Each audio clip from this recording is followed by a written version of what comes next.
కడప జిల్లాలోని ట్రిపుల్ ఐటీలో మెస్ ను పరిశీలించారు ఎమ్మెల్సీ రాజగోపాల్ రెడ్డి. భోజనంలో పురుగులొస్తున్నాయని విద్యార్థులు నిరసన చేపట్టిన నేపథ్యంలో మంత్రి లోకేష్ ఆదేశాల మేరకు ఆకస్మిక తనిఖీలు జరిపినట్టుగా తెలిపారు.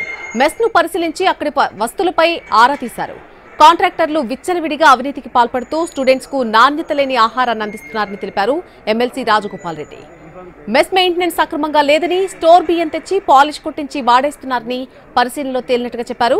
బియ్యంలో కల్తీని గుర్తించినట్టు వెల్లడించారు.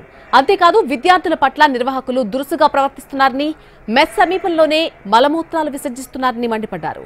మెస్ నిర్వాహకుల బిల్లు ఆపాలని డైరెక్టర్ను ఆదేశించామన్నారు.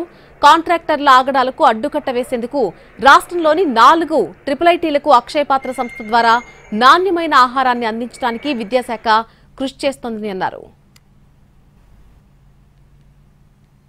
పిల్లలందరితో మాట్లాడినప్పుడు మెస్ నిర్వాహకులు వారు ఏదో మాకు ఉచితంగా అన్నం పెడుతున్నట్టు ప్రవర్తించడం జరుగుతోంది.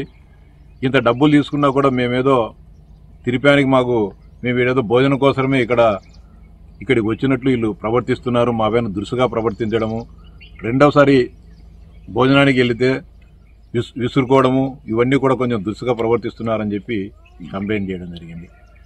అంతేకాకుండా పరిసరాలకు సంబంధించిన పరిశీలించినప్పుడు మెస్సులలోనే కిచెన్కు డైనింగ్ హాల్కు మధ్య ఉండే ప్రాంతంలో మెస్సు నిర్వాహకులు, దాంట్లో పనిచేసే సిబ్బంది యూరినల్స్, లెటిన్స్ అక్కడనే కూర్చోవడం జరుగుతుంది. చాలా దుర్మార్గకరం. అంటే ఎంత దుర్గంధభరితంగా